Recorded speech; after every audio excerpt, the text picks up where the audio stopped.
ఏ ప్రణయ్, చాలా రోజులు అవుతుంది నిన్ను చూసి. ఇన్ని రోజులకి ఎక్కడికి వెళ్ళావు? కొంచెం కూడా కనబడతలేవు. నేను చాలా రోజుల నుంచి వెతుకుతున్నా. నిన్ను ప్రాణానికి ప్రాణంగా నేను ప్రేమిస్తున్నా. నువ్వు ఎందుకు నాకు కనబడడం లేదు? సిగ్గుండాలి నీకు కొంచెమన్నా. నువ్వు ఆ రఘుగానితో తిరిగినావు, మళ్ళీ ఇప్పుడు నువ్వు నన్ను ప్రేమిస్తా అంటాను. ఇంకోసారి నువ్వు నన్ను ప్రేమిస్తున్నా అనాలే, అప్పుడు చెప్తా నీ సంగతి. నేను దీప్తిని ప్రేమిస్తున్నా, ఏమనుకున్నావు? ఏంటి ప్రణయ్ అంత మాట అనేసావు? నువ్వు నేను ప్రేమించుకున్న విషయం నిజమే కదా, ఎందుకలా మాట్లాడుతున్నావు? మన ప్రేమ నిజం కాదా? నేను రఘుని ఎప్పుడు ప్రేమించాను? ఎప్పుడు నిన్నే కదా ప్రేమించింది. ఆపి ఇక నీ దొంగ మాటలు. ఎప్పుడు ఆ రఘుగాడితోటే తిరిగినావు, ఇప్పుడు ఆ రఘుగాడు లేకపోయేసరికి ఇప్పుడు న్యాయం పడతాను.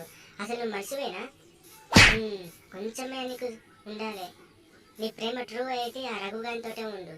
వాడు చనిపోయింది కదా, నువ్వు వాడి దగ్గరికి వెళ్ళిపో. ప్లీజ్ ప్రణయ్, అలా మాట్లాడకు. నేను ప్రాణానికి ప్రాణంగా ప్రేమించాను. కావాలంటే నువ్వు ఆ దీప్తిని అడుగు, నీకు ఆ విషయం చెబుతుంది. ఎందుకలా నన్ను ఇలా ఇగ్నోర్ చేస్తున్నావు? ప్లీజ్ నన్ను ఇలా ఇగ్నోర్ చేయకు. నిన్ను ప్రాణానికి ప్రాణంగా ప్రేమిస్తున్నా ప్రణయ్. సరే, నేను నీ ప్రేమను యాక్సెప్ట్ చేయాలంటే నువ్వు ఆ రఘుగానితో నీకు ఉన్న సంబంధాన్ని ఏమీ లేదని నాకు చెప్పాలి. అప్పుడే నమ్ముతాను. అర్థమైందా? చెప్పు, ఏమంటావు నువ్వు?